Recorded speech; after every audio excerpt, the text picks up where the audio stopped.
Alors, bonjour les gars. Aujourd'hui, 11 février 2023, je vais faire un nouveau truc. Je vais essayer d'analyser, faire une petite analyse technique sur les 5 meilleures entreprises françaises par la capitalisation. Donc, je vais essayer, alors, on va lever ça. Je vais essayer de le faire pour les 5 meilleures entreprises françaises. Donc, on va passer ici sur Investing. Et sur Investing, vous pouvez avoir en fait la liste des entreprises par pays, donc qui sont cotées en bourse. Donc là, vous allez cliquer sur marché, actions, sélecteur d'actions. Et quand vous avez ça, vous allez voir ici le pays, ici par défaut, c'est la France, parce que bon, j'ai choisi la langue française, donc il a mis le pays par défaut. Mais vous avez ici l'Afrique du Sud, l'Allemagne, l'Arabie Saoudite, des pays comme la Côte d'Ivoire, donc les pays africains, tout ça, l'Égypte. Et donc, sous chaque pays, vous aurez la liste des sociétés cotées en bourse. Après ça, vous avez des filtres par défaut, comme le PEL, le market cap, mais pour le moment, moi, je ne vais pas faire de filtre pour trier. Je vais juste choisir les 5 meilleurs par la capitalisation. Donc, on a LVMH, on a Merckx, on a L'Oréal, et on a Hermès et Total Energy.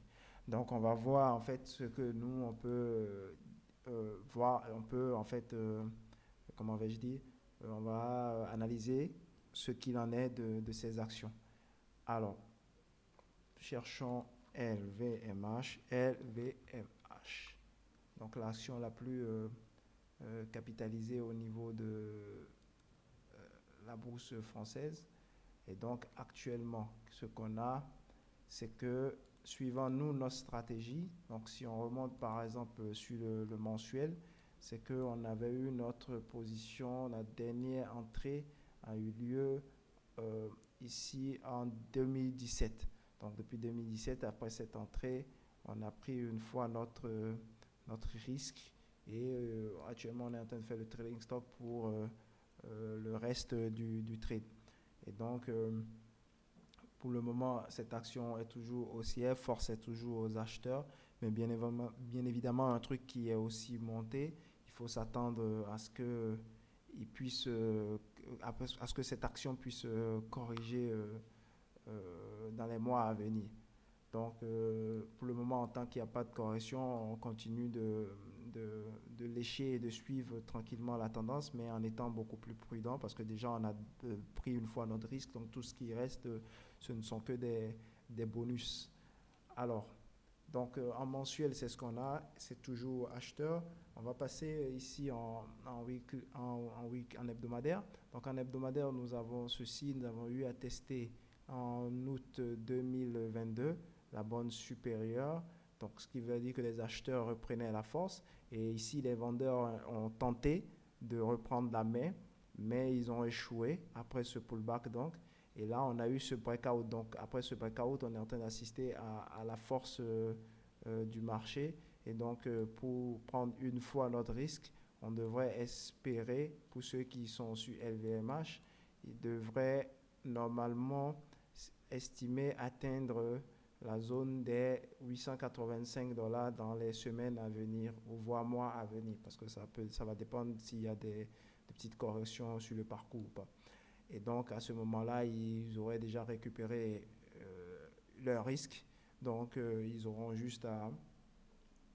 déjà récupéré la moitié de leur risque. Donc, en fait, ils peuvent se couvrir avec l'autre moitié pour essayer d'aller le plus loin, le plus loin possible. Et donc, sur l'hebdomadaire, c'est ce que nous avons sur LVMH. Donc, en attendant que cela puisse se déboucler, normalement, cette action devrait continuer à monter parce que la force est aux acheteurs. Et nous allons ainsi passer à la seconde action qui est Merck Co. MRK. Alors, MRK, allons-y, MRK. On va voir ce qu'il en est sur l'hebdomadaire à la Bourse de Paris. Normalement, c'est MRK à Paris. Très bien. MRK à la Bourse de Paris, ici, dans ce cas de figure, on a vu que le début de la tendance a eu lieu dans cette zone. Alors, on était ici, on a eu le début, le test, le pullback ici. Donc, je vais juste vous schématiser ça. On a eu le début de la tendance, donc avec le test de la bonne. On a eu la clôture en dessous, à ce niveau, des vendeurs sous la moyenne mobile ici, ce qui voudrait indiquer qu'ils étaient assez puissants. On a eu le drop qui a continué. Et donc, le pullback était complet. Après, les vendeurs n'ont pas pu aller plus bas, histoire de nous éjecter. Ils n'ont pas pu. Donc, maintenant, il y a eu le retour et le breakout. Et vu qu'il y a ce breakout maintenant, ça veut dire qu'il y avait toute la puissance nécessaire aux acheteurs pour pouvoir entrer en force. Et donc, dès que les acheteurs sont entrés en force... Oh, excusez-moi. Alors, je vais juste retirer ça. Oui. Est-ce que j'ai pas fait attention à mon pinceau? Ok. Voilà. Donc, les acheteurs étant en force, ils ont brisé la zone et ce qui s'en est suivi, s'en est suivi. Donc, on a visé une fois la distance avec notre stop loss. Et là, on est arrivé ici, donc on a pris la moitié de la position, ce qui devrait dire que la moitié qu'on a encaissée nous protège en cas de retournement. Il y aura un trade nul. Donc, vu que cette première moitié qu'on encaisse nous protège pour la seconde moitié, avec la seconde moitié, on essaiera de suivre la tendance le plus longtemps possible pour aller chercher le véritable profit, le véritable bénéfice. Donc, sur MEX, la tendance a déjà commencé aussi, donc nous n'avons rien à faire en hebdomadaire. On est déjà avec un trade en cours.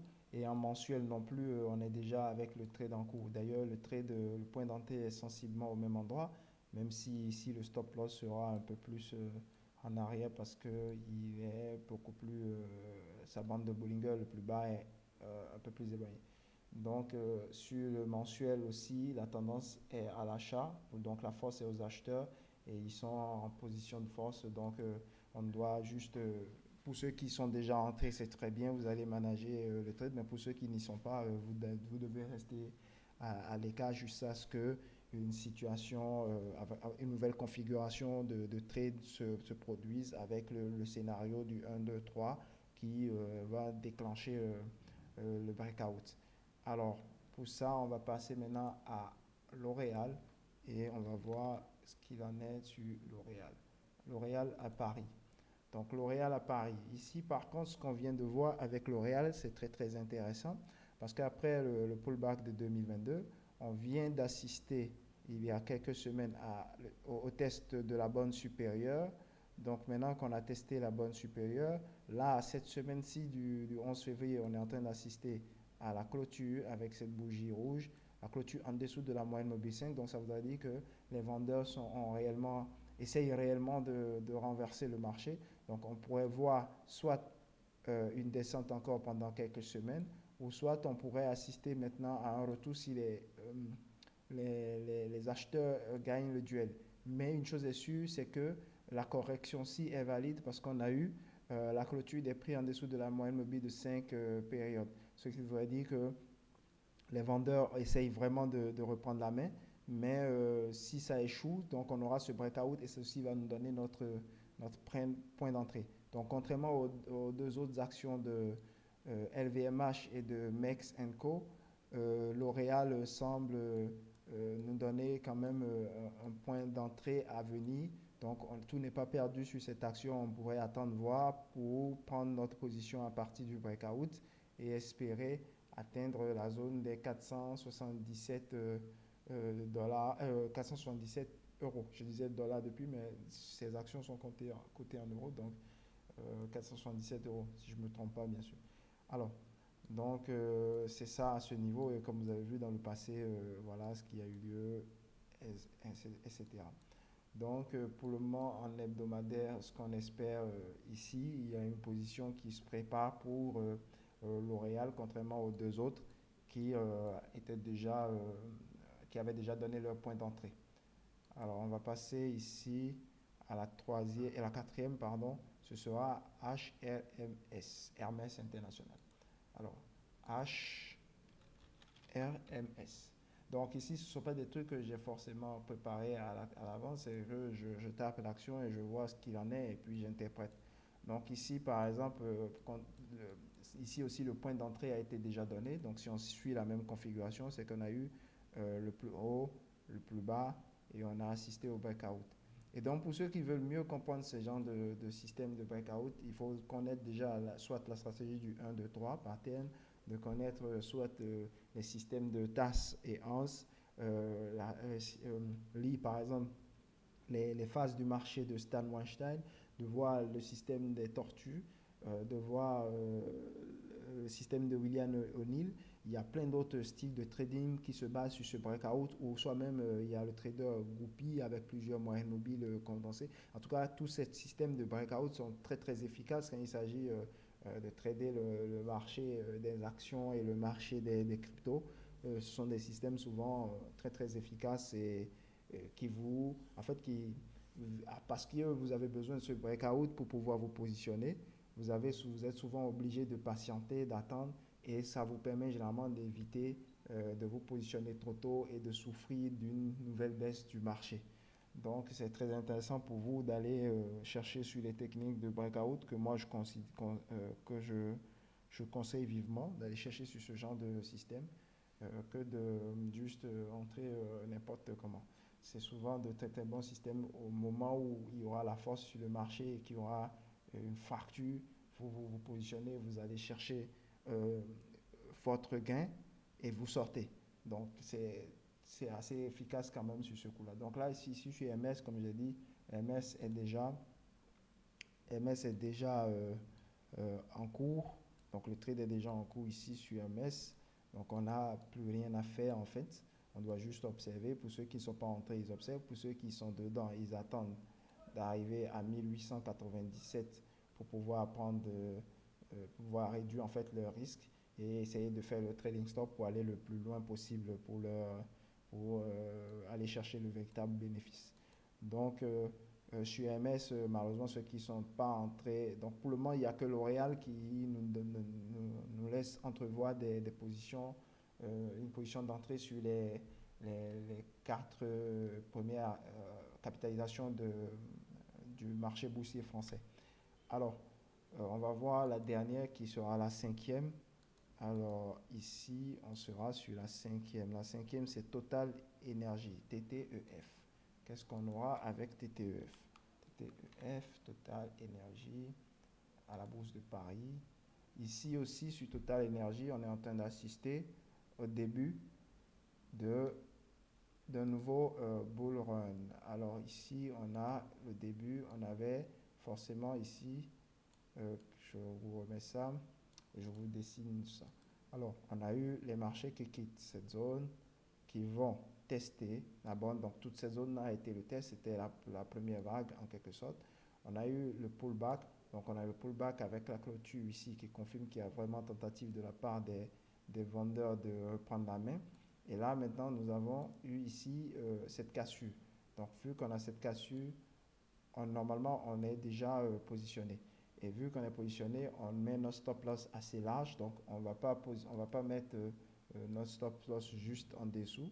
Parce que justement, quand vous mettez votre stop loss en dessous, ce que vous risquez d'avoir, c'est d'avoir le marché qui fait ça, qui fait le break. Et vous allez penser que c'est cool, c'est bon. Et votre stop loss est positionné là. Et il va venir en fait vous faire sortir juste un peu. Vous allez être éliminé et il va repartir. Donc, nous, pour éviter ça, on ne met pas notre stop loss ici, mais on le positionne ici. Donc, on lui donne en fait toute cette zone pour faire tous les mouvements qu'il souhaite faire à l'intérieur. C'est comme une zone de range. Donc, c'est comme des briques. Attendez, je vais enlever ça. C'est comme si vous aviez des briques. OK? Donc, c'est comme si c'était le marché, c'était des briques que vous devez positionner les unes sur les autres. Donc, vous avez là et vous aurez le marché qui est normalement bloqué dans cette zone. Donc, quand il fait son pullback, il est bloqué dans cette zone-là. Et donc, quand vous cassez cette zone-là, vous lui laissez toujours cette zone comme zone de range pour qu'il puisse faire ce qu'il veut faire. Et après, quand il fait une fois sa distance au-dessus, donc quand il va refaire une fois la distance que vous avez là au-dessus, donc vous aurez en quelque sorte une autre brique qui va se créer. Un peu comme les gens qui utilisent, je ne sais pas si vous connaissez ce genre de chandelier, les gens qui utilisent les chandeliers de Renko. avec un certain nombre, si vous pouvez aussi chercher sur les Renko, c'est aussi, il y a des gens qui utilisent ce genre de système. Ça ne, ce genre de truc n'est pas influencé, ce genre de chandelier n'est pas influencé par le temps, c'est influencé par les niveaux de valeur. Donc, par exemple, si vous avez des bougies Renko de 50 briques, 50 pips par exemple, ça veut dire que c'est à chaque 50 pips au-dessus qu'une nouvelle bougie va apparaître. Tant qu'il n'y a pas ces 50 pips là, ça n'apparaît pas. Donc, vous essayez de chercher aussi sur les Renko, mais bon, moi je n'utilise pas, mais il faut un peu en savoir un peu sur tout ce qu'il y a de manière générale. Donc, donc ici, quand on va entrer, on va viser une fois cette distance, mais on est déjà positionné, mais il n'est pas encore trop tard pour ouvrir une nouvelle position, vu que après le breakout du plus haut, on est retombé un peu en dessous. Donc, vu qu'on est en dessous, on est dans la bonne zone, la zone du rectangle. Donc, on peut se positionner à nouveau. Il n'y a pas de problème puisqu'il a déjà montré que les acheteurs voulaient partir. Donc, on peut se positionner maintenant sans risque. Même celui qui se positionnerait ici n'aurait pas de problème parce que s'il met son stop loss, bon, il gagnerait plus que celui qui entrait là. Mais de toute façon, la validation est déjà donnée. Donc, vu qu'on est encore là, on peut se positionner, il n'y a pas de problème. Donc, en gros, si on fait le résumé, on aura Total Énergie et la troisième action, c'était L'Oréal, si je ne me trompe pas. Donc, c'était Total l'énergie et alors c'était Total Énergie et OREP, si je ne me trompe pas, OREP. On va revoir ça. C'est ça. Donc on a Total Énergie qui a déjà validé, donc on peut se positionner dès maintenant. Et pour L'Oréal, on va voir dans quelques semaines s'il il dépasse aussi le dernier plus haut pour pouvoir nous positionner aussi sur cette action. Mais par contre, les trois autres capitalisations, trois autres actions majeures du top 5 actuel n'ont plus de points d'entrée à nous donner. OK? Je vais voir un dernier, peut-être Dior. Alors, Christian Dior. Okay. Apparemment, je pense que tous ces trucs-là, ce sont que des trucs de luxe. Hein. Donc, apparemment, le luxe, ça marche bien. Donc, ça ne subit pas trop de crise. Donc, sur ce, voilà. Donc, on a aussi Dior. OK, Dior. À part Total Energy, je pense que la plupart, il y a beaucoup de luxe dans ces actions-là. Alors, donc pour Total Energy aussi, le point d'entrée est déjà donné. Donc, il ne reste plus longtemps pour atteindre la première zone de profit. Alors, sur ce, les gars, merci et je vais essayer de faire pour les États-Unis, faire la même chose avec les 5 meilleures capitalisations aux États-Unis dans quelques instants. Merci beaucoup. À vous. Ciao.